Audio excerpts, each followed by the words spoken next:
ఎక్సెల్లా global study abroad summit 2024 జరగబోతోంది. ఫిబ్రవరి 11న ఉదయం 10 గంటల నుంచి సాయంత్రం 5 గంటల వరకు తాజ్ డెక్కన్, బంజారా హిల్స్, హైదరాబాద్లో.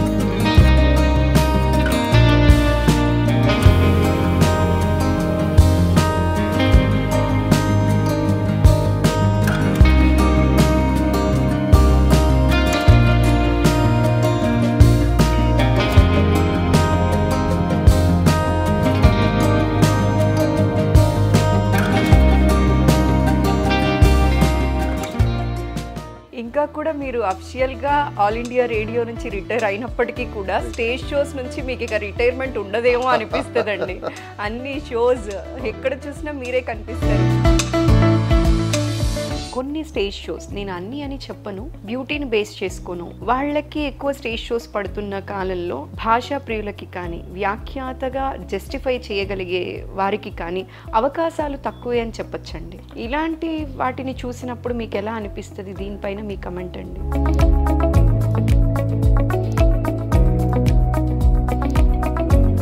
కుటుంబం నుంచి వచ్చి నేర్చుకునేది కొంత అయితే సమాజం నుంచి నేర్చుకునేది చాలా అధికంగా ఉంటుంది. మురళీకృష్ణ గారు, మీరు ఒక రచయిత కూడా, వాచస్పతి అనే చక్కటి పుస్తకాన్ని కూడా రాశారండి. దాని గురించి ఇవాళ ఐ డ్రీమ్ సాక్షిగా చెప్తారా? ఐ డ్రీమ్ సాక్షిగా అన్నప్పుడు మొట్టమొదట నేను ఒక టీఎన్ఆర్ లాంటి మహానుభావులు అలా కళ్ళ ముందు కదలాడుతారు.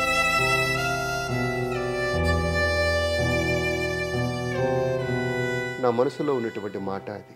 నమస్కారం, ఐ డ్రీమ్ ప్రేక్షకులకు స్వాగతం. ఇవాళ నేను ఒక ప్రత్యేక అతిథితో ఉన్నాను. ఆల్ ఇండియా రేడియో ద్వారా 32 సంవత్సరాలుగా అనౌన్సర్గా ఆయన అందరికీ సుపరిచితులే. యాక్టర్గా, ఆర్టిస్ట్గా, స్టేజ్ షోస్ అయితే 5,000కి పైగా చేశారనే చెప్పాలి. రచయితగా కూడా అందరికీ సుపరిచితులే. శ్రీ అంబడిపూడి మురళీకృష్ణ గారితో నేనున్నాను. వారితో మాట్లాడి వారి గురించి నేను తెలుసుకొని మీకు తెలియచేస్తాను. నమస్కారం మురళి గారు. నమస్తే. ఎలా ఉన్నారు సార్? చాలా బాగున్నాను, చాలా సంతోషం. నాకు అసలు ఇంట్లోకి రాగానే ఈ అవార్డ్స్ అన్నీ చూసిన తర్వాత చాలా సంతోషం అనిపించిందండి. నాకు ఈశ్వరుడి కృప ఉంది. నాకు ఒక 5% తెలివి ఉంటే శివయ్య నాకు ఆ 95% వరంగా ఇచ్చాడు. కాబట్టి ఎక్కడ ఏలోటు లేకుండా నా సాంస్కృతిక జీవనం అంతా కూడాను 3 పువ్వులు 6 కాయలుగానే సాగిపోయింది. దాదాపు 38 సంవత్సరాలు ఈ సాంస్కృతిక యానం సాగిపోయింది, హాయిగా సాగుతోంది. ఇంకా కూడా మీరు అఫిషియల్గా ఆల్ ఇండియా రేడియో నుంచి రిటైర్ అయినప్పటికీ కూడా స్టేజ్ షోస్ నుంచి మీకు ఇక రిటైర్మెంట్ ఉండదేమో అనిపిస్తుందండి. అన్ని షోస్ ఎక్కడ చూసినా మీరే కనిపిస్తారు. ఒక సాంస్కృతిక కార్యక్రమం అయినా తెలుగు భాషా ప్రియులందరికీ కూడా ఇష్టమైన వ్యాఖ్యాత అండి మీరు. అందుకు నేను ప్రత్యేకించి జన్మనిచ్చిన తల్లిదండ్రులకి సాధారణంగా కృతజ్ఞతలు చెప్పుకుంటాం. అమ్మ చేతి చలువ వల్ల, అమ్మ దీవెన వల్ల, నాన్న కరుణ వల్ల. చిన్నప్పుడు కుటుంబం నుంచి వచ్చి నేర్చుకునేది కొంత అయితే సమాజం నుంచి నేర్చుకునేది చాలా అధికంగా ఉంటుంది. అక్కడ రకరకాల సమస్యలు అందరికీ ఉంటాయి, నేనే ప్రత్యేకమేం కాదు. వాటిని అధిగమించి వచ్చేటువంటి తరుణంలో చేయించినటువంటి మహానుభావులు, చేయి అందించినటువంటి మహానుభావులు, చేయూతనిచ్చిన మహానుభావులు ఉన్నారే, వాళ్ళని ఎప్పటికీ మర్చిపోలేను. ప్రత్యేకించి నన్ను నమ్మి నాకు వేదికను అప్పగించినప్పుడు దానికి నేను 100% న్యాయం చేయాలని ఒక బలీయమైనటువంటి సంకల్పాన్ని పెట్టుకునేవాడిని. రేపు ప్రోగ్రాం రావాలి అంటే ఇవాళ ప్రోగ్రాం నాకు పెట్టుబడి. ఇది నేను అందంగా చేస్తే రేపు మరొకరు ఈ సభలో ఉన్నటువంటి వారు చూసి ఫలానా మురళీకృష్ణ ప్రోగ్రాం చూసాము, అతగాడికి వేదికిస్తే అందంగా చేస్తాడనేటువంటి ఆ పేరే నాకు నెక్స్ట్ దానికి ఒక ఉపకరణంగా ఉంటుంది. అలా రావటం కోసం నాకు ప్రత్యేకించి ఈ సందర్భంలో సభాముఖంగా చెప్పుకుంటాను, ఐఏఎస్ అధికారి కిషన్ రావు గారు ప్రత్యేకించి ఎప్పటికీ ఆయనకు రుణపడి ఉంటాను. నేను చేసిన 5,000 పైచిలుకు కార్యక్రమాలలో సుమారుగా ఒక 2,000కు పైన వారి ద్వారా నాకు లభించాయి, వారు ఇచ్చినటువంటి అవకాశం ద్వారా. ఎందుకంటే శిల్పారామం మీకు అందరికీ తెలిసే ఉంటుంది, హస్తకళల గ్రామం శిల్పారామం. అది పెట్టిన దగ్గర నుంచి దాదాపు ఒక 30 సంవత్సరాల పాటు ఏ కార్యక్రమం జరిగినా నేనే వ్యాఖ్యాతను. తర్వాత ఆయన ఎన్పిఆర్లో ఉన్నారు, ఎఫ్డిసిలో ఉన్నారు, కల్చర్లో ఉన్నారు, టూరిజంలో ఉన్నారు. ఏ డిపార్ట్మెంట్కి ఆయన వెళ్ళినా కూడా అక్కడ జరిగేటువంటి ఉత్సవాలు ఏవైతే సాంస్కృతిక పరమైనటువంటివి, ప్రభుత్వపరమైనటువంటి కూడా చేసేవాడిని, కానీ పార్టీ పరమైనవి ఎప్పుడు చేసేవాడిని కాదు, చెయ్యను కూడాను. ఇప్పటివరకు చెయ్యరు. పార్టీ పరంగా ఏ వేదిక ఎక్కను నేను. పార్టీ పరంగా అదొక నియమం పెట్టుకున్నాను. ప్రభుత్వపరమైనటువంటి కార్యక్రమాలకి అధికారికమే కాబట్టి అవి చేశాను. అందున కూడా ఈ 5,000 పైచిలుకని మీరు ఉటంకించినటువంటిది ఇది నేను గుర్తుపెట్టుకోవడానికి కూడా కారణం ఏంటంటే 1, 2, 3, 4, 5 అంటూ ఆ సభ వెళ్తున్నప్పుడు నాకే నమ్మశక్యం కాని రీతిలో, అంటే దాదాపు ఏడాదికి ఒక 150 పైచిలుకు 200 దాకా చేస్తూ ఉంటే 350 రోజులు 365 రోజుల్లో 150, 165 కార్యక్రమాలు చేస్తుంటే కానీ నెంబర్కి వెళ్ళాం. అటువంటిది కొన్ని రోజుల పాటు శిల్పారామంలో 15 రోజులు 20 రోజుల వరుసలు ఉండేవి కాబట్టి ఆ విధంగా నేను ఆ నెంబర్ రీచ్ కాగలిగాను. చాలా చోట్ల చాలా సందర్భాల్లో సాంస్కృతిక ఉత్సవాలు మామూలుగా ఏదో ఒకరోజు జరిగేటువంటి ఉత్సవాలు కాదు, వారోత్సవాలు, వాటికి వెళ్ళేవాడిని. వారం 10 రోజులు అవే ఉండేవి. పొద్దున సాయంత్రం సభలు చేసినవి ఉన్నాయి. ఆ రకంగా కేవి రమణాచారి గారు, ఆర్జా శ్రీకాంత్ గారు, చాలామంది మహానుభావులు వాళ్ళ యొక్క సహకారం ఉంది. కొన్ని చోట్ల అయితే ఆంధ్రము యొక్క అవసరం లేకున్నా, అంటే తెలుగు భాష అవసరం లేకున్నా, ఒక ముస్లిం పరగణాలో కేవలం ఉర్దూ మాధ్యమంగా జరిగేటువంటి సభ అయినా సరే అప్పుడు ఎలా జరిగేది, నన్ను పిలిచినా కూడా నేను అనేవాడిని, సార్ అది బలానా చోట కదా, అక్కడ ఎవరికి తెలుగు అర్థం కాదేమో, కాకపోయింది, అధికార భాష తెలుగు ఉండవచ్చు, please come do your duty. అలాంటి విన్నప్పుడు ఎలా అనిపిస్తుంది మురళి గారు? ఒకందుకేమో ఆడ్గా వెళుతున్నామే అనిపిస్తుంది, ఒకందుకు ఇప్పుడు నాకు ఒక అధికారి నన్ను నమ్మి, నిజమే అధికార భాష తెలుగు. ఎన్టీ రామారావు గారు మనకి తెలుగు భాషకి ఎంతటి ప్రాధాన్యత ఇచ్చి చెప్పేవారో మనకు తెలుసు కదా. తెలుగు వారి యొక్క ఒక ఔన్నత్యాన్ని ప్రపంచానికి చాటినటువంటి మహానుభావుడు. అటువంటి అవన్నీ గుర్తు తెచ్చుకొని, ఎస్ ఇలాంటి ఆఫీసులు ఉండబట్టే కదా మనం ఇట్లా చేయగలుగుతోంది.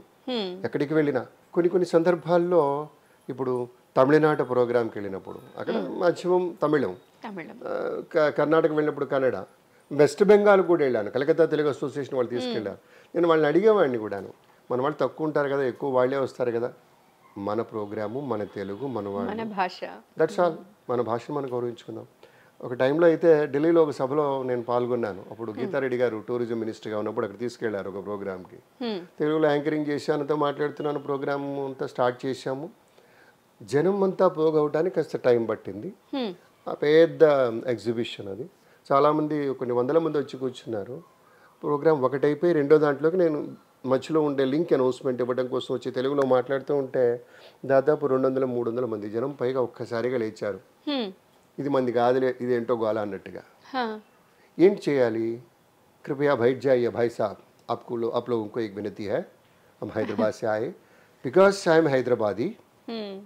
ఇక్కడ కాస్త ఉర్దూ మిత్రులతోటి హిందీ మిత్రులతోటి పరిచయం ఉంది కాబట్టి కాస్త 2 ముక్కలు మాట్లాడగలను కాబట్టి వాళ్ళని కూర్చోబెట్టి శాంతపరిచి, అవి జో ఆనే వాళ్ళ ప్రోగ్రామ్ హై ఏ జో హై అంటూ వాళ్ళకి కొంచెం ఇది స్వచ్ఛమైన హిందీనా అంటే కాదేమో, అవునో కాదో నాకు తెలియదు, నాకు తెలిసినంత వరకు వాళ్ళని కూర్చోబెట్టగలిగాను.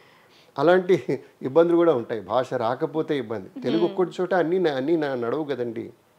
మొత్తం ఎన్ని భాషలు మాట్లాడగలరు? నేను మాట్లాడేది తెలుగే ప్రధానము, తర్వాత అవసరమైనంత మేరకు ఆంగ్లము నా వృత్తి ఉద్యోగానికి సరిపడా, అట్లాగే హిందీ హైదరాబాదీని కాబట్టి హాయిగా మాట్లాడేస్తాను అంతే. ఇక జీబ్రిష్లు అంటారా, తమాషా కోసం మాట్లాడేవి చాలా మాట్లాడతాం.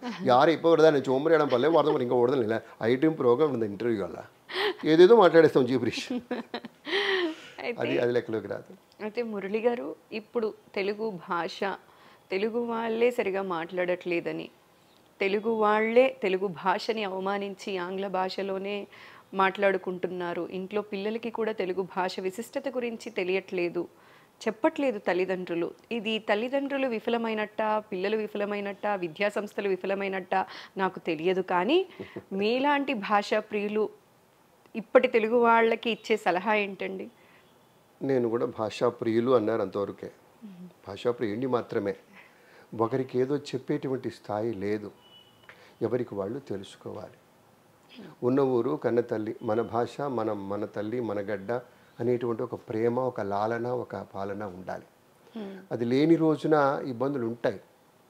చాలా చోట్ల వెంకయ్య నాయుడు గారు చెబుతుంటారు, మన భాష మన యాస మన గోస అంటూ చెప్తూ ఉంటారే పూర్వపు ఉపరాష్ట్రపతి గారు. భాష పట్ల మమకారం ఉండాలి, మనది అనేటువంటి ఒక ఫీల్ ఉండాలి. ఇప్పుడు తమిళనాడు వెళ్ళి ఆ మిత్రుడు వాడికి తెలుగు వచ్చినా కూడా అతగాడు తమిళ్లో మాట్లాడతాడు కానీ, లేదంటే అవసరమైతే ఆంగ్లంలోకి వెళతాడు కానీ తెలుగులో మాట్లాడతాడు. తమిళనాడులో మనం చూసినట్లయితే వాళ్ళ బోర్డ్స్ అన్నీ కూడా ఫస్ట్ తమిళ్లోనే ఉంటాయండి.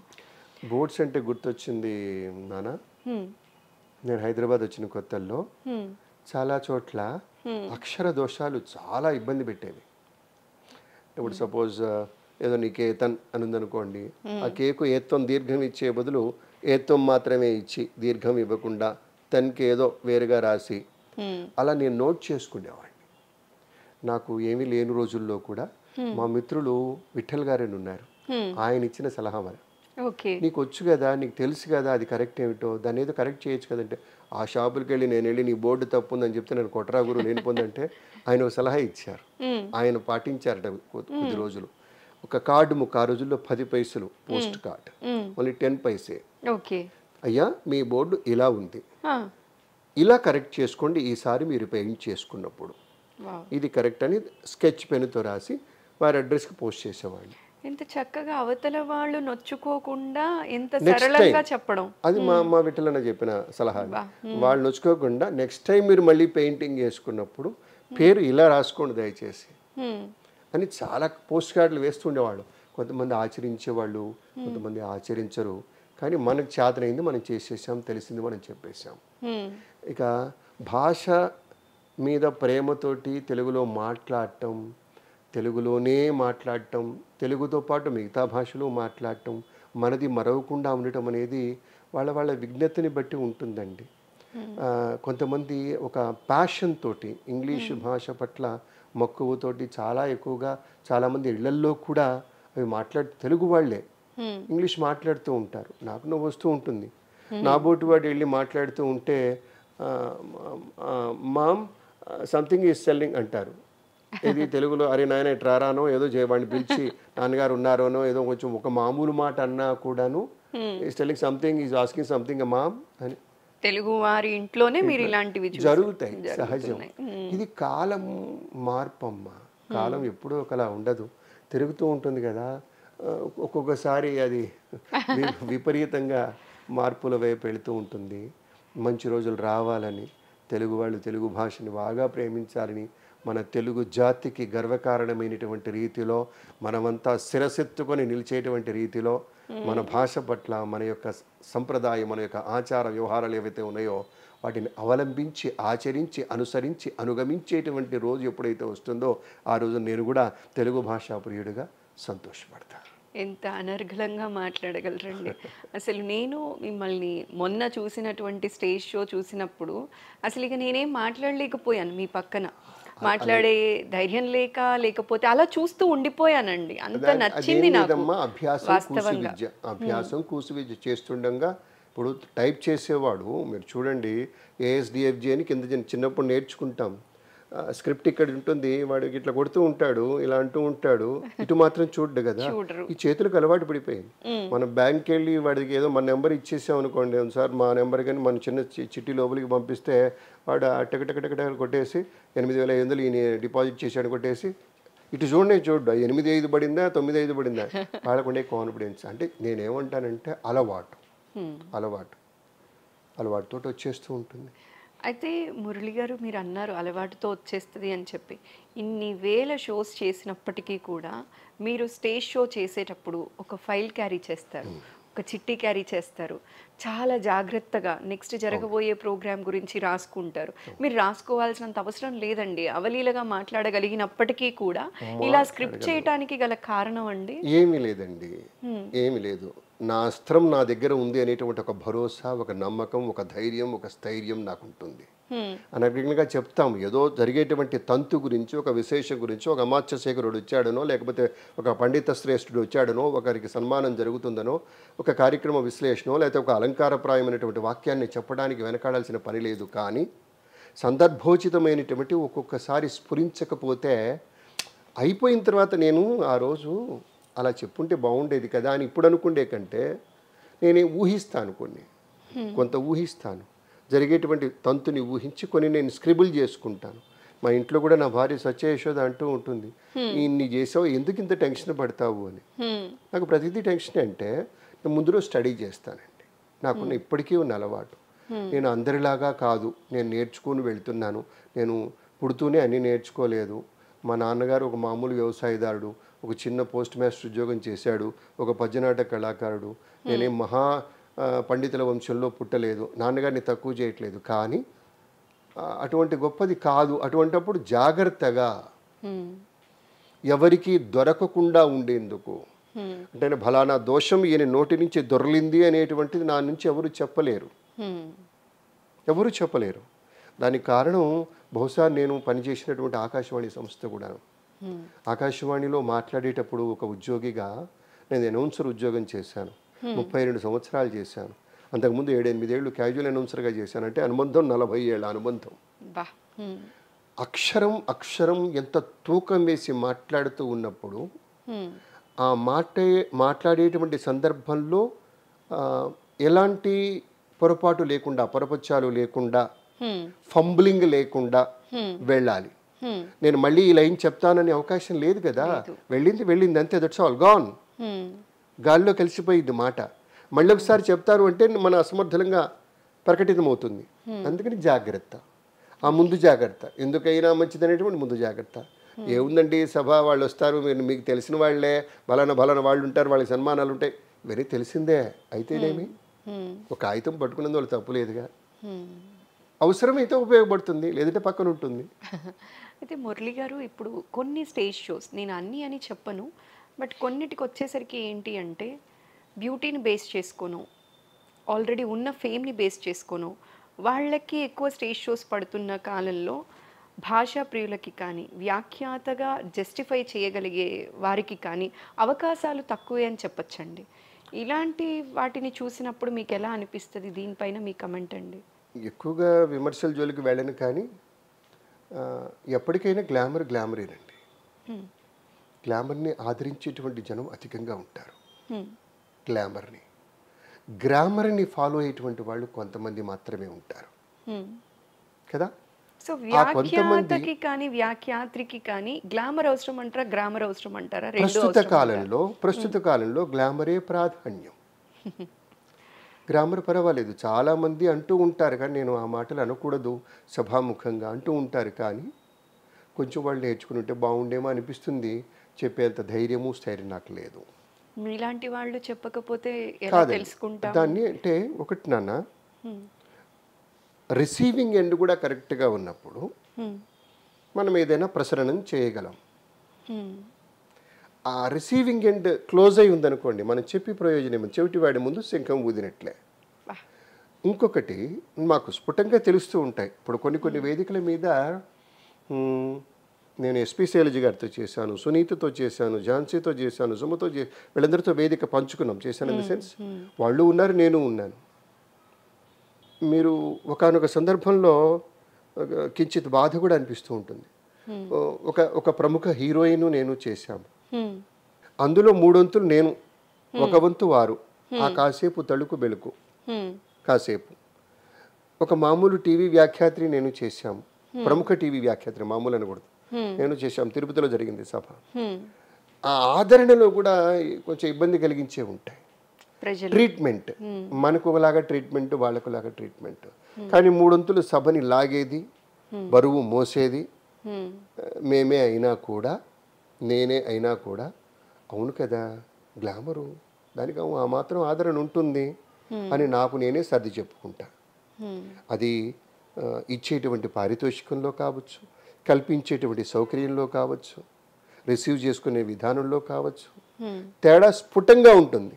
ఐ అండర్లైన్ దిస్, స్ఫుటంగా ఉంటుంది. అనేక సందర్భాల్లో ప్రత్యక్షంగా చూసాం. కానీ లోకం ఇంతే. లోకం తీరు తెలిసిన తర్వాత ఇంకెందుకు దాని గురించి కామెంట్ చేయటం? Adjust your self, adjust your self. ఇది ఇక్కడ దాకా రావటం గొప్పయా? ప్రపంచంలో ఇప్పుడు హైదరాబాద్లో 1,40,00,000 మంది జనాభా దాకా ఉన్నారు అమ్మాయి, సుమారుగా 1,30,00,000. అంతమందిలో ఎంతమందికి అందరూ తెలుసు? Question mark. ప్రముఖులు, వ్యాపారవేత్తలు, రాజకీయ నాయకులు, సినీ కళాకారులు, టీవీ కళాకారులు, స్టేజ్ కళాకారులు, ఇలా చెప్పుకుంటూ పోతే కొంతమందికి తెలుసు. నా బోటి ఒక చిన్న ఆర్టిస్టు కూడా నేను సాధికారికంగా చెప్పుకోగలను, హైదరాబాద్ మహానగరంలో కనీసం ఒక 40 లక్షల మందికి మురళీకృష్ణ అంటే ఎవరో తెలుసు, ఖచ్చితంగా తెలుసు. ఎందుకు? ఫలానా అని. ఆ ఒక్క గుర్తింపు చాలదు నాకు.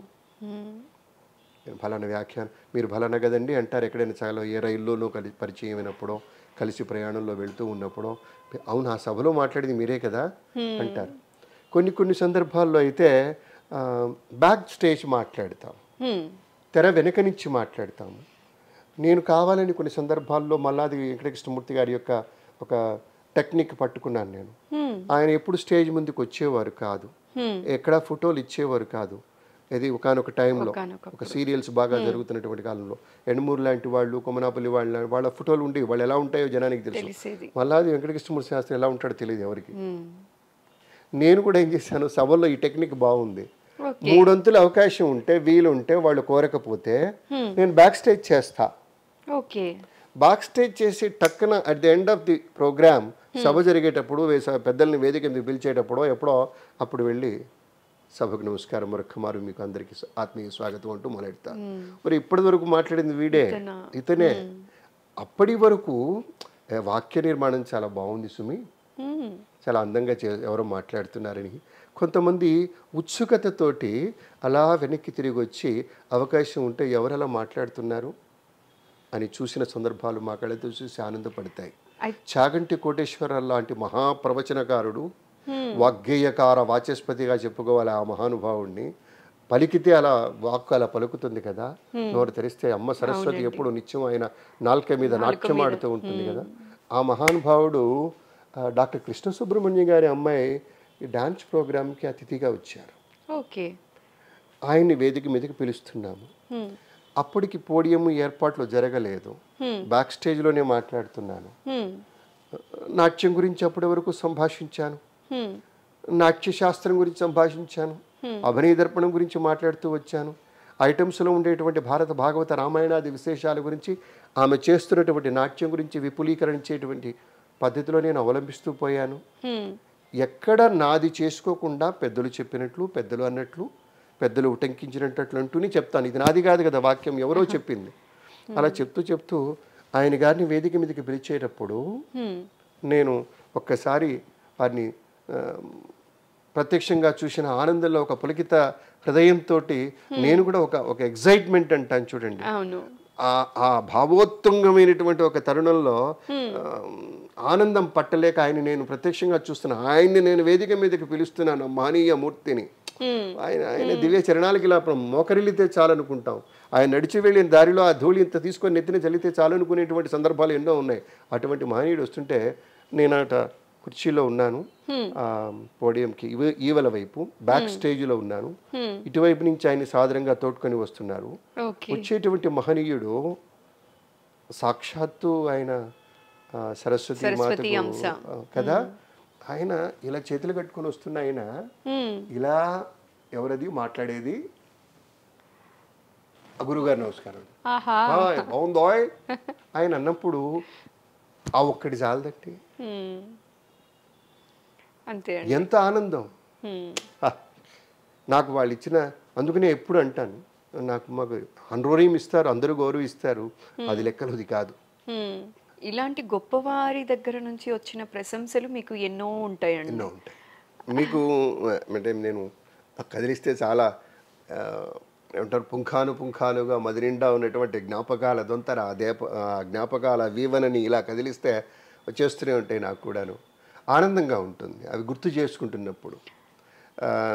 మిలీనియం ఫెస్టివల్ జరుగుతుంది హైదరాబాద్లో, హుస్సేన్ సాగర్ ఒడ్డున. ఇప్పుడు పీపుల్స్ ప్లాజాగా పిలుచుకుంటున్నాం. అప్పుడు నామకరణం చేశారు 2000 సంవత్సరంలో. ఇందాక చెప్పుకున్నటువంటి కిషన్ రావు గారి యొక్క నేతృత్వంలో జరుగుతున్న కార్యక్రమాలు చాలా పెద్ద ఎత్తున. ఉస్తాద్ బిస్మిల్లా ఖాన్, పండిట్ శివకుమార్ శర్మ ఇట్లాంటి మహానుభావులు అందరూ ఒక్కొక్క రోజు ఒక్కొక్క లెజెండ్. వారి గురించినటువంటి ఆ పరిచయ వాక్యాలు చెబుతుంటేనే ఒక ఆనందం అమ్మాయి. శివకుమార్ శర్మ అసలు ఆ సంతూరులో ఇక మరొకడు లేడు. ఆయన గురించి నేను పరిచయం చేస్తూ వారిని అలా తోడుకొని వస్తున్నప్పుడు ఆ అనుభూతి వేరు. ఈశ్వరుడు నాకు ఆ వరం ఇచ్చాడు. నాకు పెద్దగా విద్య రాకున్నా, పెద్దగా గొప్ప చదువులు సంధ్యలు లేకున్నా, కొంచెం మాత్రమే ఉన్నాయి.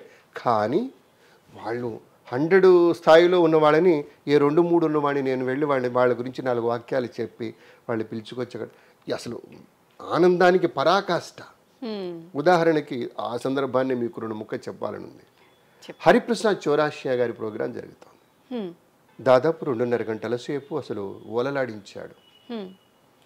ఆ వేణుగానంతో పరవశించిపోయారు జనమంతా.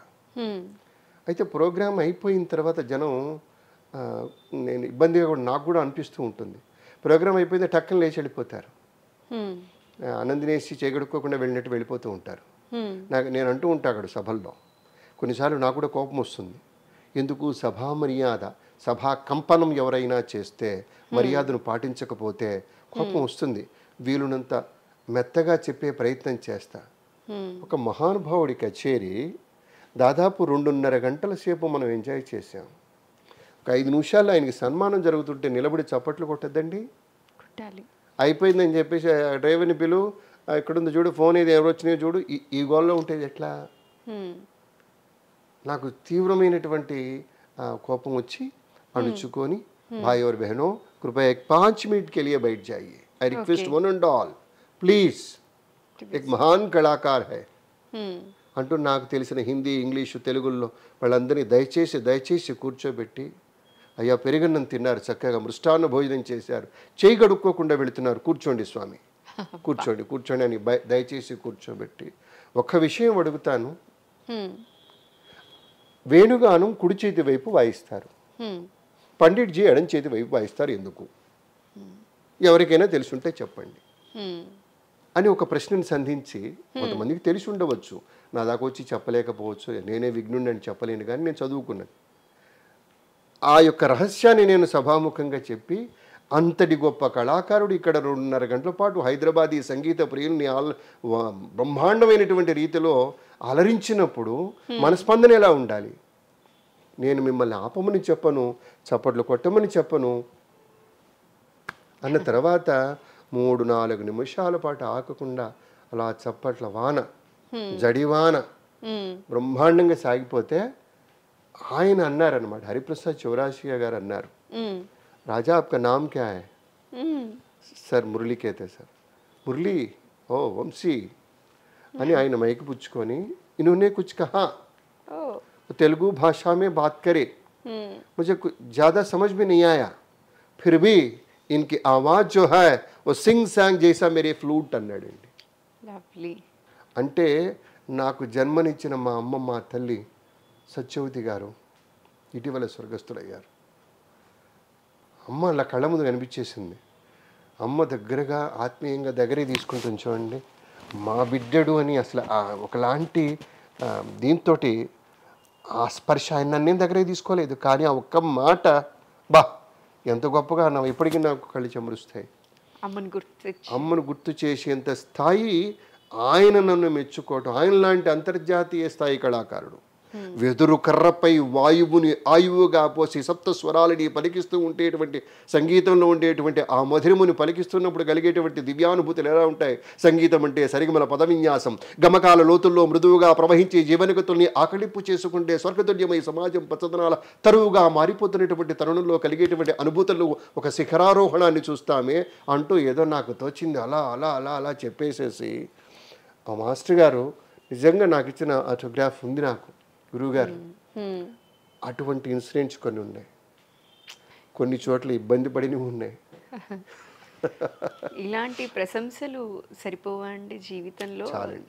చాలు. సో ఇది చెప్పేస్తుంది గ్రామర్ డామినేట్ చేస్తుంది గ్లామర్ని అని చెప్పి ఇలాంటి ప్రశంసలు విన్నప్పుడు కదమ్మా, అన్ని చోట్ల ఇవి చెల్లవు, అన్ని చోట్ల చెల్లవు. పాత కాగితమే, కొత్త నోటు రెపరెప కొత్త నోటుదే. సరే, అవన్నీ పక్కన పెడితే కానీ నాకు ఈ అవకాశం ఇచ్చినటువంటి మహానుభావులు, ప్రత్యేకించి సాంస్కృతిక రంగంలో ఉద్దండులైనటువంటి మహానుభావులు, ఇప్పుడు డాక్టర్ నారాయణ రెడ్డి గారు లాంటి మహనీయుడు, అఖిల నాగేశ్వరరావు లాంటి అనుభవజ్ఞులు వేదిక ముందు అలా కూర్చొని ఉంటారండి. వాళ్ళ ముందు నేను నిలబడి మాట్లాడాలి. ఎంత ధైర్యం కావాలి నాబోటి వాడికి. అందుకు ఇందాక మీరు అడిగారే, చేతిలో ఒక చిన్న ఫైలు మెయింటైన్ చేస్తారు, పుచ్చుకుంటారు ఒక కాగితం మీదని. వాళ్ళ ముందు ఇబ్బంది పడకుండా, తొట్టుపడకుండా, సభక్తికంగా, సగౌరవంగా మాట్లాడుతూ ఆ ఒబిడియంట్గా ఉండటం, ఒదిగి ఉంటూనే 2 ముక్కలు వాళ్ళ ముందు మాట్లాడే అదృష్టం ఆ మైకి నాకు దొరికింది చాలు. ఇలా ఎన్నిసార్లు చరితార్థుడనయ్యానో మాటల్లో చెప్పలేను. అయితే మురళీకృష్ణ గారు, మీరొక రచయిత కూడా, వాచస్పతి అనే చక్కటి పుస్తకాన్ని కూడా రాశారండి. దాని గురించి ఇవాళ ఐ డ్రీమ్ సాక్షిగా ఐ డ్రీమ్ సాక్షిగా అన్నప్పుడు మొట్టమొదట నేను ఇంత జాప్యమైంది ఐ డ్రీమ్ ప్రేక్షక దేవుళ్ళకి వినమ్ర వందనాలు. ప్రపంచవ్యాప్తంగా లక్షలాది మంది ప్రేక్షకులని తన పక్షం చేసుకున్నటువంటి ఐ డ్రీమ్ సంస్థ ఎంతో దివ్యమైంది. చాలా సందర్భాల్లో నెట్ ద్వారా చూస్తున్నప్పుడు, యూట్యూబ్ ద్వారా చూస్తున్నప్పుడు, ప్రముఖుల గురించినటువంటి పరిచయాలు చూస్తూ ఉన్నప్పుడు ఒక టీఎన్ఆర్ లాంటి మహానుభావులు అలా కళ్ళ ముందు కదలాడుతారు. ఐ డ్రీమ్ అనగానే గుర్తొచ్చే వ్యక్తి మన మహానుభావులు టీఎన్ఆర్ గారండి. Yes ma'am. గంటల తరబడి ఆ వీడియో ఇంటర్వ్యూలు చూసిన సందర్భాలు, కొన్ని ప్రత్యేకమైనటువంటి అంశాలను మీరు స్పృశిస్తూ ఉంటారు. అందరూ వెళ్ళేది ఒక దారి అయినా మీది కూడా కొంచెం ప్రత్యేకంగా 10 మందికి ఉపయోగపడేటువంటి రీతిలో కొన్ని సాంకేతికపరమైనటువంటి పరిధుల మధ్యలోనే ఇముడుతూ ముందుకు వెళుతూ కొన్ని విలువలు అనేటువంటిది కాపాడుతూ ఉంటారే, అలాంటి సంస్థ ఐ డ్రీమ్. ఏదో నన్ను పిలిచి మీరు పరిచయం చేస్తున్నందుకు కాదు, నా మనసులో ఉన్నటువంటి మాట అది. చాలా థ్యాంక్ యూ. వాళ్ళందరికీ ఆ ద్వారా నేను ఈ ప్రోగ్రాం చూస్తున్న వాళ్ళందరికీ కూడా నమస్కృతులు తెలియజేసుకుంటూ మీకు కూడా ధన్యవాదాలు చెప్తూ, చాలా సందర్భాల్లోనండి వ్యాఖ్యానం నేను రాసుకుంటాను. 4 మంచి వాక్యాల నిర్మాణం చేయటం గొప్ప విశేషమే.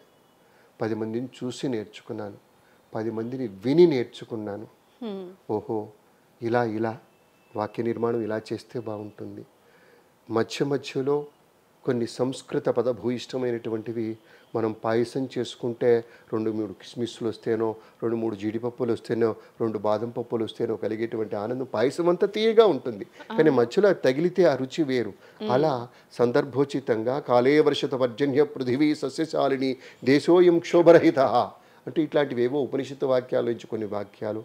నాట్యం గురించి మాట్లాడుతూ ఉన్నప్పుడు నాట్యం భిన్న రుచిర్జనస్య బహుదాప్యేకం సమారాధనం, ఇవన్నీ కూడా పడికట్టుగా నేర్చుకునేవి, తూకం కోసం నేర్చుకునేవి అయినా సందర్భోచితంగా వాడుతూ, ఎక్కడ అవసరమో అక్కడ వాడుతూ, ఇవన్నీ కూడాను. ఇంకొక మాట చెప్పాలమ్మా, నేను రచయితను కాను, కానీ నాకు కావలసినవన్నీ నేను రాసుకుంటున్నాను కాబట్టి రచయితనే అయ్యాను.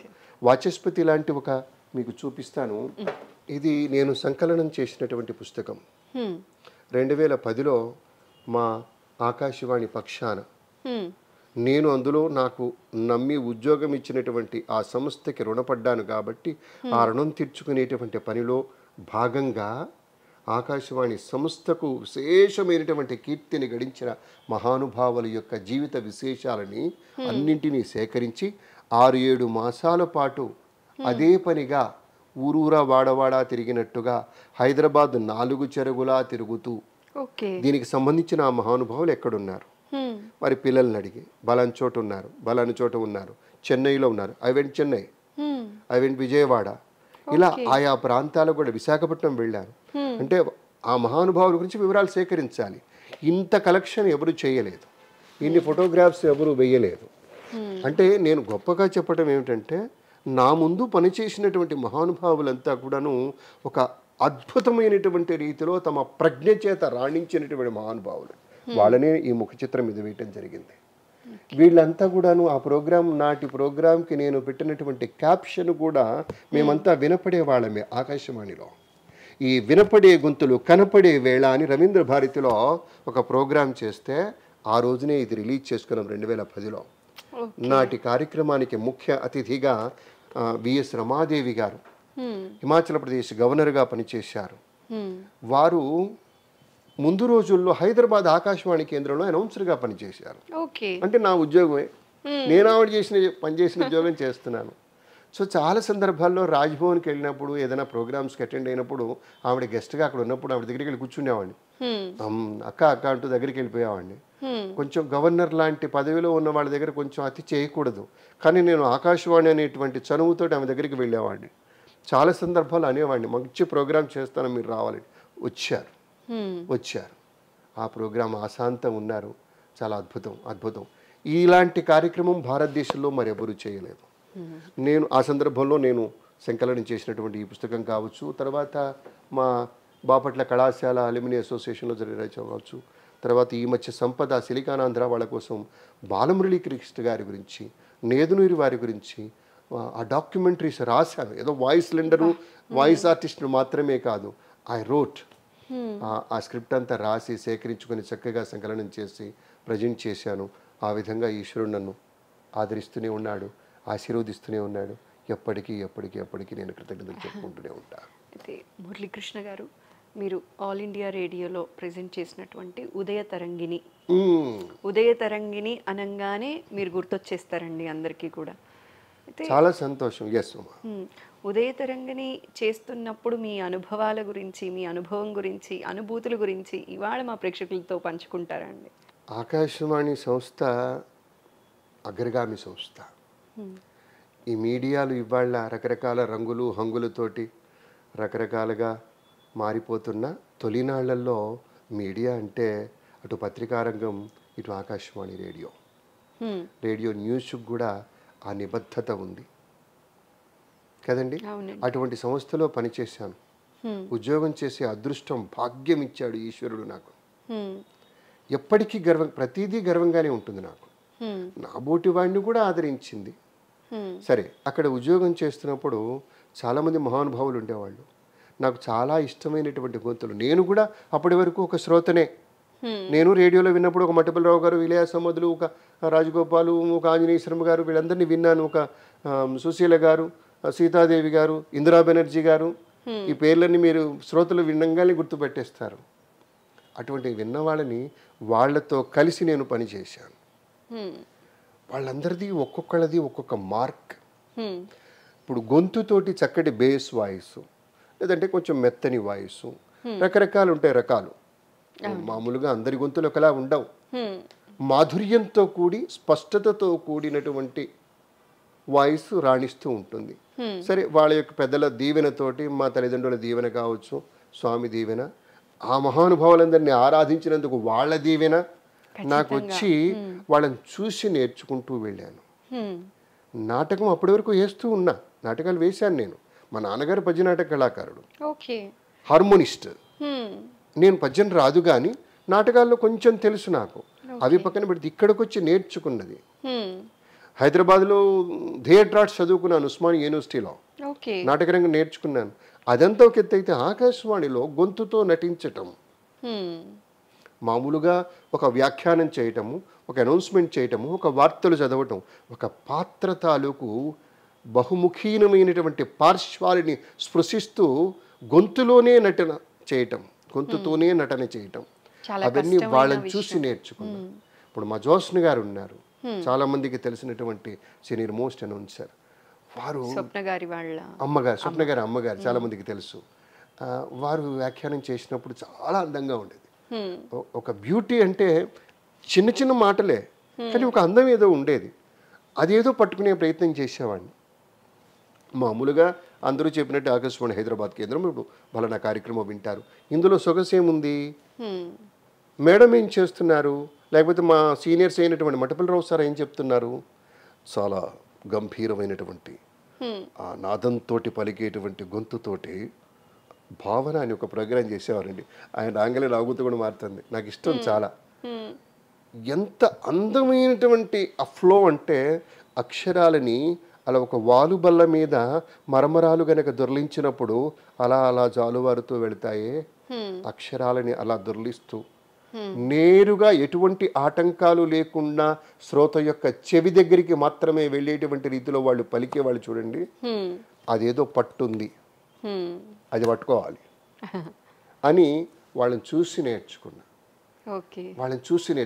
ఎక్కడ పాజ్, ఇప్పుడు సపోజ్ ఒక మంచి ఆలాపనతో ఒక పాట మొదలైంది అనుకోండి, ఘంటసాల మాస్టర్ పాడిందో బాలసుబ్రహ్మణ్యం గారు పాడిందో ఏదైనా కావచ్చు. ఆకాశవాణి హైదరాబాద్ కేంద్రం చిత్రసీమ ముందుగా ఆలాపన చిత్రమా కాదు అని ఆలాపన అని అంటూనే ఆలాప్ని మెల్లిగా ఫేడింగ్ చేస్తే దాంట్లో ఒక మాధుర్యం ఉంటుంది. దాన్ని కొంచెం సేపు వెళ్ళాక దాని తాలూకు వివరాలు చెప్పడం కానీ చివరిలో చెప్పడం కానీ చేసేవాడు.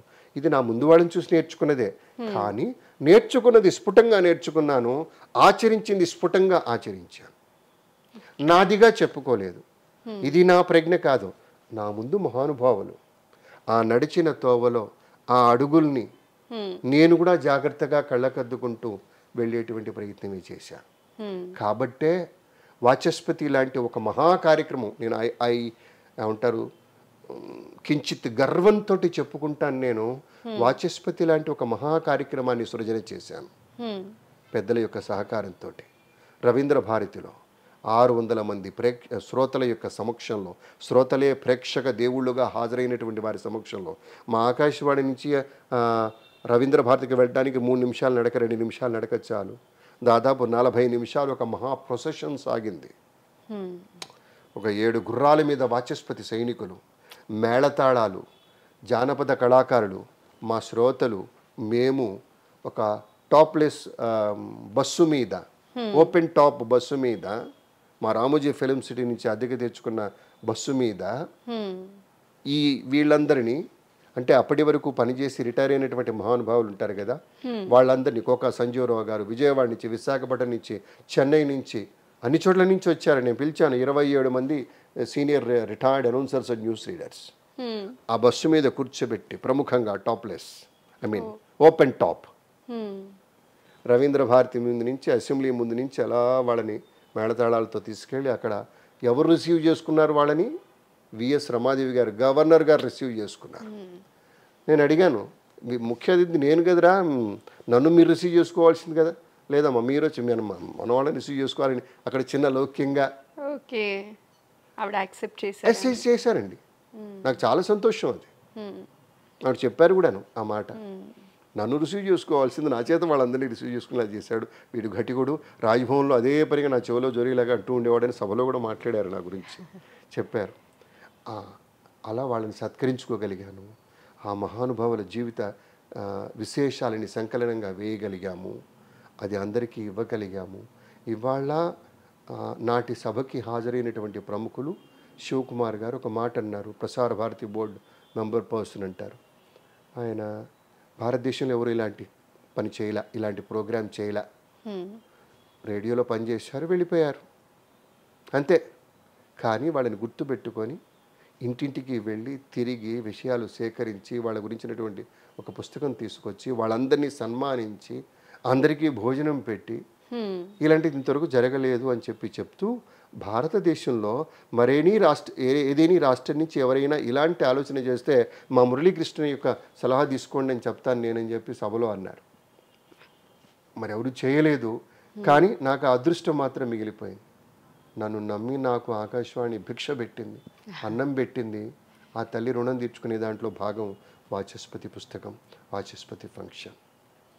అయితే మురళీకృష్ణ గారు, మీ అవార్డ్స్ విషయానికి వస్తే నంది అవార్డ్ ఎన్నో నంది అవార్డ్ అని పేరుకి చెప్పినా కూడా నంది వస్తేనే చాలా ప్రెస్టీజియస్ అండి.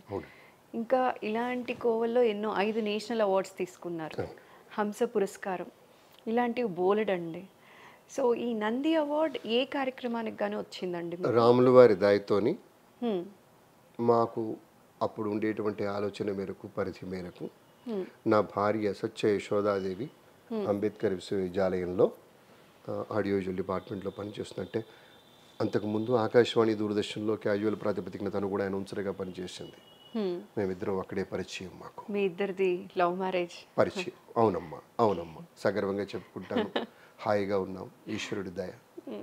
తను కూడా ఇదే రంగం కాబట్టి మేమిద్దరం కలిసి యోచన చేసి ఆకుపచ్చని ఆశ అని ఒక స్క్రిప్టు ఓలేటి శ్రీనివాస భాను గారి చేత రాయించుకొని పిల్లల నాటిక చేద్దాము. ఎందుకంటే వాళ్ళకి తర్ఫీదు కనుక చక్కగా ఇచ్చి చేయించుకుంటే జనరల్గా పిల్లల నుంచి పెద్దగా ఎక్స్పెక్ట్ చేయరు కదా. ఒక 10% చేసినా కూడా పిల్లలు కదా, అరే బలి చేశారని ముచ్చట పడతారు కదా. మనం దాన్ని 60-70% చేయిద్దామని ఇద్దరం స్పెషల్గా కేర్ తీసుకొని ఇంట్రెస్ట్ తోటి ఆ ప్రోగ్రాం చేసినందుకు 2006 సంవత్సరంలో మాకు నంది అవార్డు వచ్చింది. చాలాసార్లు విశాఖపట్నంలో జరిగింది ఫంక్షన్, చాలా గొప్ప వేడుక.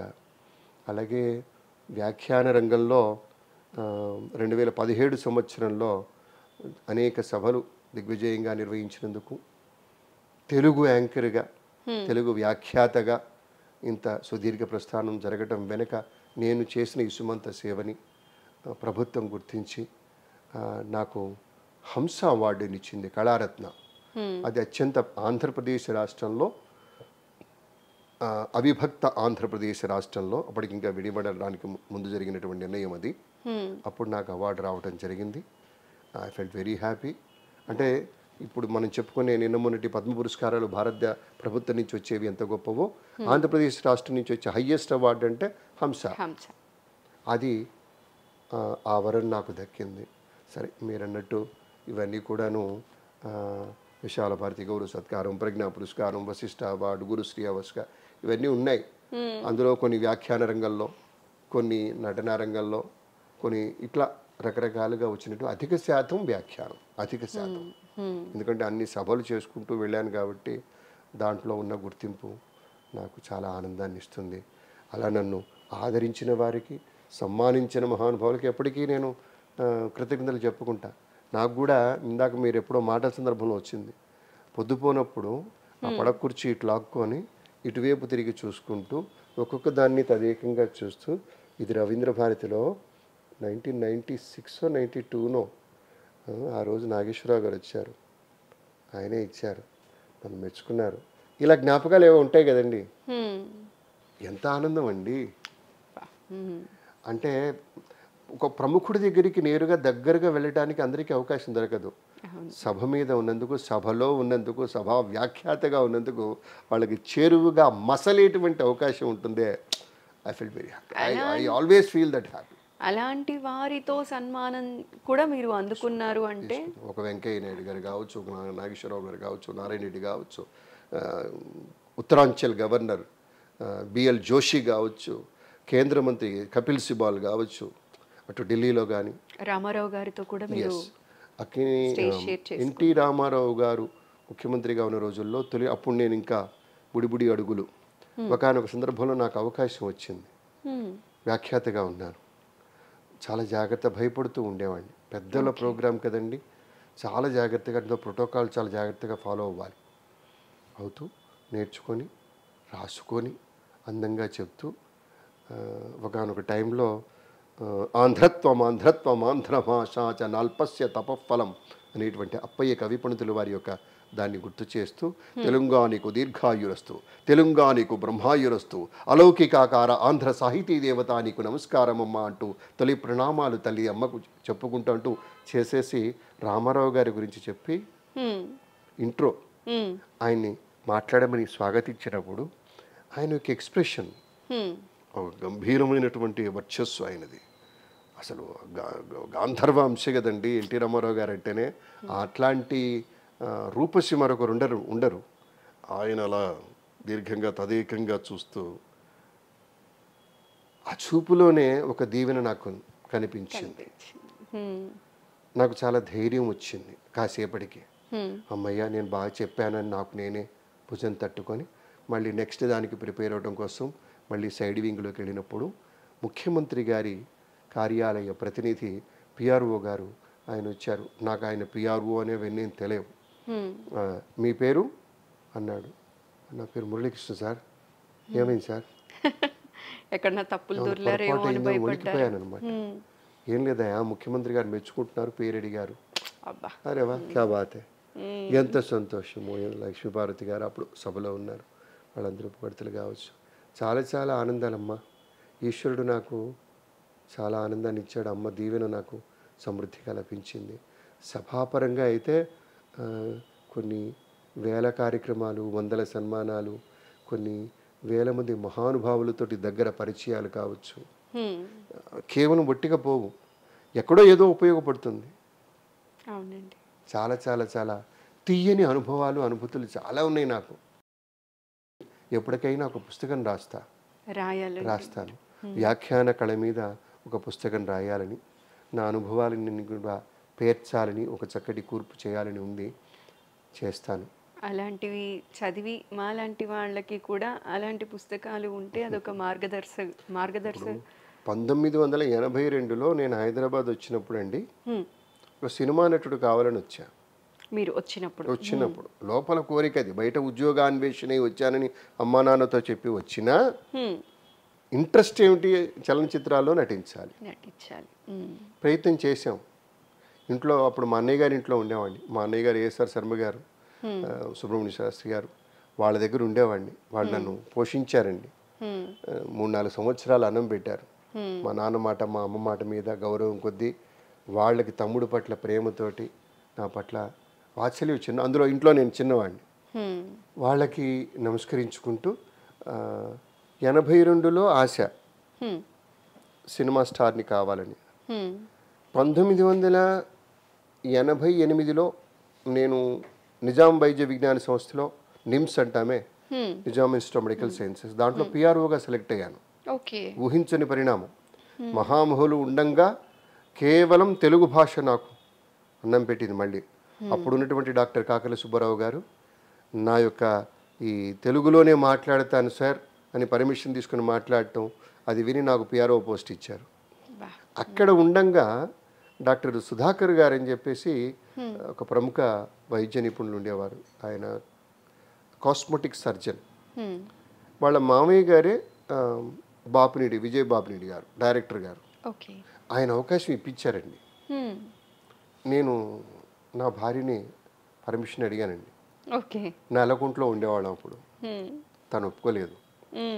ఎందుకు ఒప్పుకోలేదంటే అప్పుడున్న పరిస్థితులు చాలా ఉన్నాయి.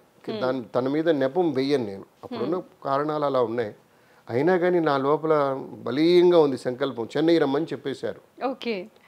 చెన్నై వెళ్ళాలి, అందులో వేషం వేసి రావాలి, ప్రయత్నం చేసుకోవాలి నా అదృష్టాన్ని.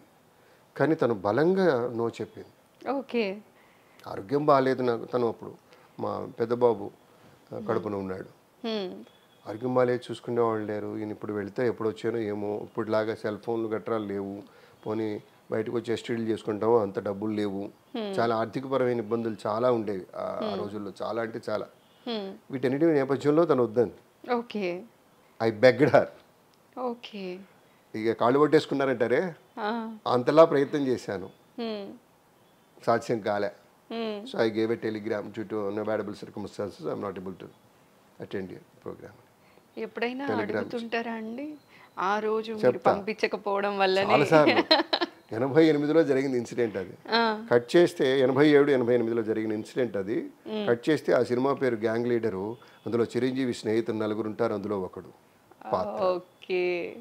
ఏమో ఆ గుర్రం ఎగిరే ఉండవచ్చు, ఎగర ఉండకపోవచ్చు, కానీ సినిమా మాత్రం పెద్ద హిట్ అయింది కదా.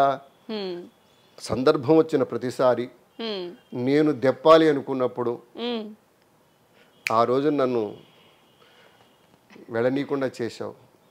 ఆ పాపం ఊరినే పోనీ సుమి అంటూ గట్టిగా అంటూ ఉంటా, ఆట పట్టిస్తూ ఉంటా. అది 82లో ఆర్టిస్ట్ కావాలనుకున్నా, 88లో తలుపు తట్టింది. తలుపు తీయబడలేదు. అనుకోకుండా వ్యాఖ్యాన రంగంలో అగ్రగామిగా ఈశ్వరుడి దయ వల్ల, పెద్దల దీవెన వల్ల దాదాపు 30 ఏళ్లకు పైన నెంబర్ 1 పొజిషన్లో నేను చలామణి అవుతున్నాను అంటే అమ్మవారి దయ కదండి. అవునండి. అది ఉంటే అదే వ్యాఖ్యానము ఒకానొక కార్యక్రమంలో నాగశ్విన్ గారు దర్శకులు, వాళ్ళ యొక్క రిలేటివ్స్ ప్రోగ్రాము, భారతీయ విద్యాభవన్లో ప్రోగ్రాము, వ్యాఖ్యానము.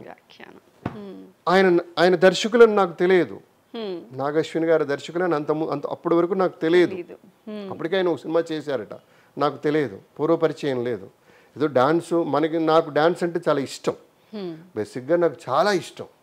కాబట్టి నేను మాస్టర్స్తో కూర్చుంటా, డాన్స్ వాళ్ళతో కూర్చుంటాను.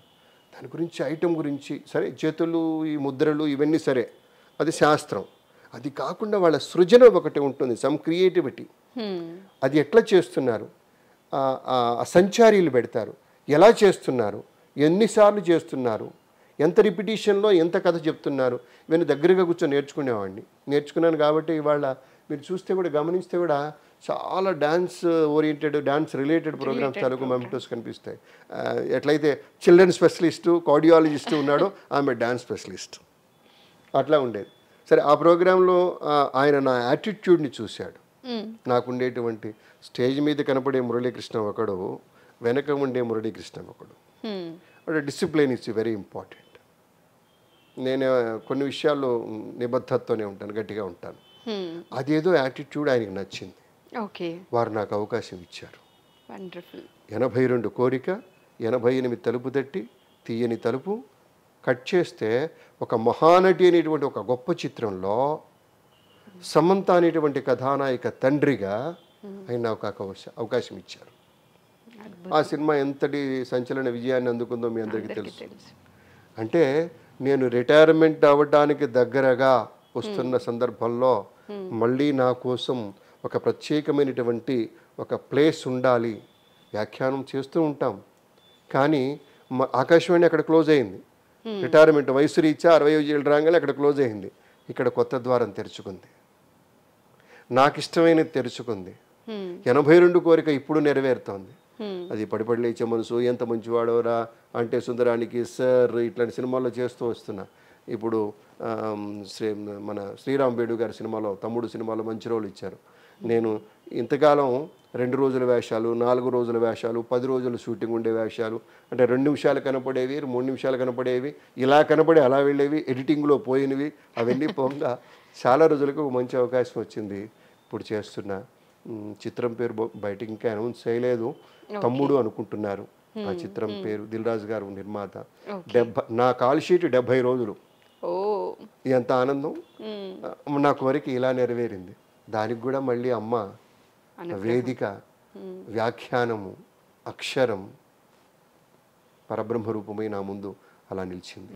మురళీకృష్ణ గారు, ఇంకొక చిన్న క్వశ్చన్ అండి. ఇది అసందర్భం అయి ఉండొచ్చో ఏమో కూడా నాకు తెలియదు, కానీ మీది అప్పట్లో ప్రేమ వివాహం అండి. అవును. ఇప్పట్లోనే ప్రేమ వివాహం అంటే ఇటువైపు పెద్దల్ని అటువైపు పెద్దల్ని ఒప్పించడం చాలా కష్టం. ఇన్ని సంవత్సరాలు చాలా సంతోషంగా గడుపుతూ వచ్చారండి. మీ ఇష్టాన్ని కాదన్నప్పుడు కూడా మీరు దాన్ని అంతే చక్కగా స్వీకరించారు. అవునండి, అర్థమైపోతుంది, అది మీరు చెప్పిన విధానంలోనే అర్థమైపోతుందండి. కానీ ఈ కాలం చూసినట్లయితే భార్యాభర్తల్లో చిన్న డిస్ప్యూట్స్ వస్తే కూడా విడాకుల వరకు కూడా వెళ్ళిపోతుందండి. అలాంటి వారికి మీరిచ్చే సలహా అండి? సలహా ఏం కాదు, కానీ సురేఖ గారు, ఇష్టపడి చేసుకున్నప్పుడు కష్టాలున్నా భరించాలి, వచ్చినా ఎదుర్కోవాలి అని ఎప్పుడు ఇలా అనుకోవద్దు. అబ్బా అసలు ఆ నిర్ణయం చేయకూడదు అని రావద్దు. అలాగని నేను కీచులాడలేదా అంటే కీచులాడాం, ఉన్నాయి. ప్రతి కుటుంబంలోనూ ప్రతి సంసారంలో ఉన్నట్టే సరిగమలన్నీ ఉన్నాయి, కానీ నిలబడి ఎదుర్కొంటూ ముందుకు వెళ్తున్నాం. నా అదృష్టం తను కూడా ఈ ఫీల్డ్లోనే మనిషి కావటం, రేడియో టీవీల్లో పనిచేసి ఉండటం. ఇప్పుడు ఆమె ఉద్యోగం కూడాను ఆడియో విజువల్ డిపార్ట్మెంటే. సో పూర్తిగా మీడియా గురించి సంపూర్ణంగా తెలిసి ఉండటంతో అవగాహన కొంచెం ఎక్కువ ఉంటుంది, అర్థం చేసుకునే ఎక్కువ ఉంటుంది. మా పిల్లలు కూడా లక్కీగా ఇప్పుడు మా అబ్బాయి సినిమా రంగంలోకి వస్తున్నాడు. ఈ wanted to, you would like to ఒక డెబ్యూగా రాబోతున్నాడు దర్శకుడిగా. వండర్ఫుల్. ఏదో ప్రయత్నాలు చేసుకుంటున్నాడు, వాడే స్క్రిప్ట్ రాసుకుంటూ. మా చిన్న అబ్బాయి సాఫ్ట్వేర్ రంగంలో ఉన్నాడు, 2 పిల్లలు నాకు. మా అంటే గొల్లపూడి అగ్రహారంలో మొదలైనటువంటి నా జీవనం అక్కడ పుట్టాను. చెరుకూరులో చదువుకున్న పాఠశాల, బాపట్లలో కాలేజీ, హైదరాబాద్లో కాలేజీ, ఇక్కడ ఉద్యోగం, ఉన్నత స్థానానికి వెళ్ళటం. నిజంగానే ఐఎమ్ వెరీ సాటిస్ఫైడ్ లైఫ్ నాది. చాలా సంతోషం. ఇంతటి భాగ్యం నా బొట్టివాడికి రావటం ఇది పూర్వజన్మ తాలూకు సుకృతమే. కళామ తల్లి బిడ్డలు అంటారండి. అవునమ్మా, పూర్వజన్మ తాలూకు సుకృతమే. బాలసుబ్రహ్మణ్యం గారు అన్నారు, నువ్వు గత జన్మలో శివుడికి ఎక్కువగా తేనెతో అభిషేకం చేసి ఉంటావు. అంటే నేను మీలాగా పాటగాడిని కాలేకపోయాను అనుకున్నప్పుడు పాటగా అలిన సందర్భం ఉంది చూసావు, అది గొప్పది కదూ అన్నాడు. మామూలుగా ఈ మాట గాయకులకి అలాంటి వాళ్ళని అంటూ ఉంటారు, ఏ శివుడికి ఏ జన్మలో తేనెతో అభిషేకం చేశావో కానీ ఇంతటి చక్కటి గాత్రాన్ని స్వామి నీకు ప్రసాదించారు అని. కానీ అలాంటి కాంప్లిమెంట్ మీకు బాలసుబ్రహ్మణ్యం గారి దగ్గర నుంచి రావటం అనేది మాత్రం అద్భుతం అండి. నా డివి మోహన్ కృష్ణ గారి వెండి వెన్నెల జాబిలి ప్రోగ్రాం శీర్షిక పేరు, మోహన్ కృష్ణ గారు నిర్వాహకులు. దాంట్లో ఆయన మామూలుగా కార్యక్రమాల్లో వాద్య బృంద మిత్రుల్ని మర్చిపోకుండా అందరూ మా వేణు యుగంధర్ అందరినీ పరిచయం చేస్తాడు కదండి అని చెప్పి ఎగ్జిట్ అయ్యాడు. నేను నిజానికి ఐ వాజ్ ఎక్స్పెక్టింగ్, అరే మురళీకృష్ణ అని అంటాడు, ఆయన నోటి నుంచి నా పేరు వింటే ఆ ఆనందం, ఆ ఎంజాయ్ చేద్దాం అంటూ అనుకుంటున్నటువంటి టైం ఎగ్జిట్ అయిపోయాడు. అలా వెళ్ళి మళ్ళీ రిటర్న్ వచ్చి ఇంతమంది గురించి చెప్పి ఒక వ్యక్తి గురించి చెప్పకపోతే నేను పాపం చేసిన వాడిని అవుతానని చెప్పి నన్ను ప్రత్యేకంగా పరిచయం చేస్తూ నా బుగ్గను ముద్దు పెట్టుకున్నాడు సభాముఖంలో. నాకు చాలా ఆనందం, నేను పదిలంగా దాచుకున్నాను ఆ వీడియోని. చాలా ఆనందం. అయితే మురళీకృష్ణ గారు, మీరు ఇంత బిజీగా ఉన్నప్పటికీ కూడా మీ విలువైన సమయాన్ని మా ప్రేక్షకుల కోసం కేటాయించి చాలా చక్కటి విషయాన్ని, మీ అనుభవాన్ని మా ప్రేక్షకులతో పంచుకున్నందుకు ధన్యవాదాలండి. Thank you very much. నా పక్షాన, నా వైపు నుంచి ఐ డ్రీమ్ యాజమాన్యానికి, మీ యొక్క మిత్ర బృందానికి, సిబ్బంది మిత్రులకి అందరికీ ప్రణామాలు, ధన్యవాదాలు, నమస్కృతులు తెలియజేస్తూ, ఒక ఆకాశవాణి అనౌన్సర్గా, దూరదర్శన్లో 8 ఏళ్ళు నేను క్యాజువల్ అనౌన్సర్గా పనిచేశాను, ఈటీవీలో న్యూస్ రీడర్గా పనిచేశాను, వ్యాఖ్యాతగా సరే అందరికీ తెలిసిందే, డబ్బింగ్ ఆర్టిస్ట్గా చేశాను, స్టేజ్ మీద నటుడుగా అనేక ప్రదర్శనలు ఇచ్చాను, థియేటర్ ఆర్ట్స్ చదువుకున్నాను. మరొకటి ఇప్పుడు కొత్తగా చలనచిత్ర సినిమా స్టార్గా, సినిమా ఆర్టిస్ట్గా, చిన్న ఆర్టిస్ట్గా ఇప్పుడు మొదలైంది నా ప్రస్థానం. ఈ అన్ని ఎపిసోడ్స్లో అన్ని కోణాల్లోనూ, అన్ని విభాగాల్లోనూ నాకు సహకారం ఇచ్చి, నాకు అవకాశం ఇచ్చి, నన్ను ప్రోత్సహిస్తున్నటువంటి పెద్దలందరికీ పేరు పేరున మహామహులు అంటే సమాజంలో గొప్ప పొజిషన్స్లో ఉన్న వాళ్ళు నాకు అవకాశాలు ఇచ్చారు. అలాగే ఇప్పుడు సినిమా ఇండస్ట్రీలో పెద్ద పెద్ద దర్శకులు అవకాశాలు ఇస్తున్నారు. వాళ్ళందరికీ కూడాను మీ ద్వారా వినమ్ర ప్రణతులు తెలియజేసుకుంటూ శివోహం.